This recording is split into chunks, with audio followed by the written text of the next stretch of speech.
샬롬! 오늘 우리에게 주시는 하나님의 말씀은 베드로전서 3장 10절에서부터 12절까지의 말씀입니다.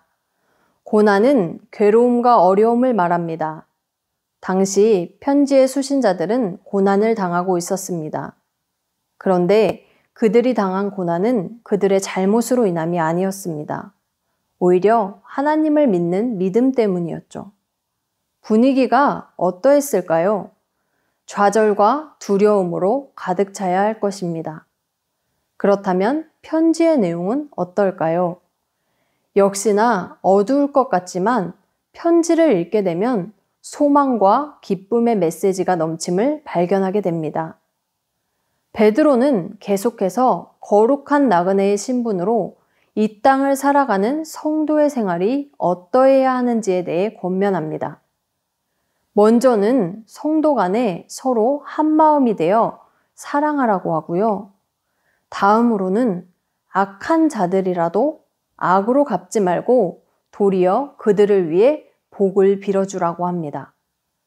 그리고 본문에 와서 시편 34편 12절에서부터 16절 말씀을 인용해서 그 당위성을 증언합니다.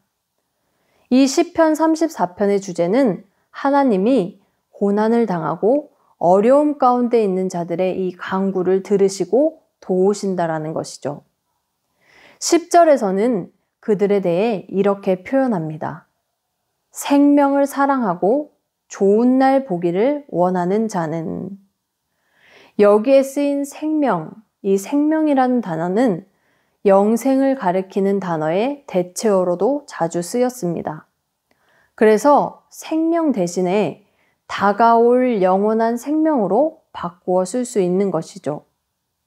즉, 예수님을 믿음으로 이미 얻은 현재의 구원으로부터 앞으로 다가올 영원한 생명까지를 사랑한다라는 것이 되는 것입니다. 이 생명에 대한 사랑은 또한 좋은 날 보기를 원하는 것이라는 이 표현으로 반복해서 사용되었습니다. 이렇게 베드로는 시편의 본래 문맥에서 말하는 현재의 삶이라는 이 의미를 확대해서 지금 영원한 삶까지를 보고 있는 것입니다. 더불어 앞으로 다가올 삶만을 바라보는 것에서 멈추지 않고 그 삶을 믿음으로 이 현재를 살아내 주길 권면하고 있죠. 지금부터 그 삶에 대해 구체적으로 보겠습니다. 10절 중반절 말씀입니다. 혀를 금하여 악한 말을 그치며. 원문으로 직역하면 혀를 악으로부터 쉬고 그치게 하라가 됩니다.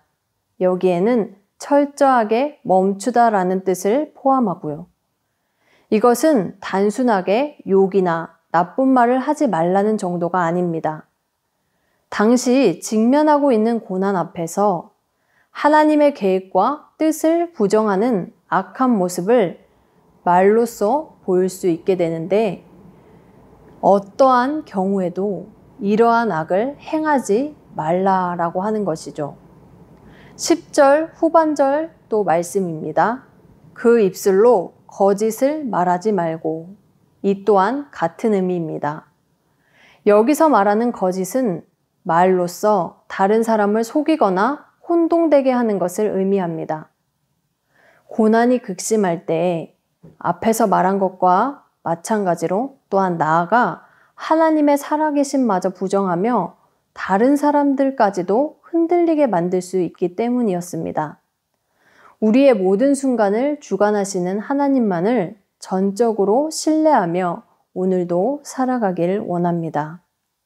괴로움과 어려움의 시기를 지날 때에도 우리의 혀와 입술을 하나님만이 주장해 주셔서 믿음의 선포를 하기를 원합니다. 11절 말씀을 읽겠습니다. 악에서 떠나 선을 행하고 화평을 구하며 그것을 따르라. 베드로는 이어서 악에서 떠나라 라는 이 철저하면서도 단호한 행동을 촉구합니다. 말뿐만이 아니라 하나님을 신뢰하지 못하는 마음에서 나오는 행동들을 즉각 피하라고 하는 것이죠.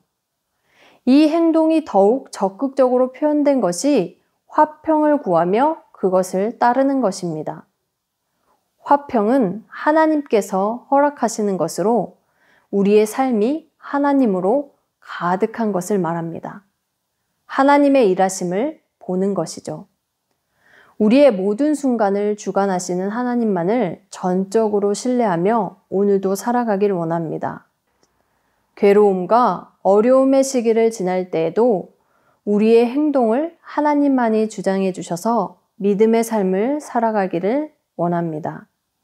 이렇게 할 수 있는 이유는 12절에 나옵니다. 주의 눈은 의인을 향하시고 그의 귀는 의인의 간구에 기울이시되 주의 얼굴은 악행하는 자들을 대하시느니라 하였느니라. 아멘. 하나님의 눈과 귀가 어디를 향하고 있는지 기억하시기 바랍니다. 그분의 도우심이 어디를 향하고 있는지 기억하시기 바랍니다.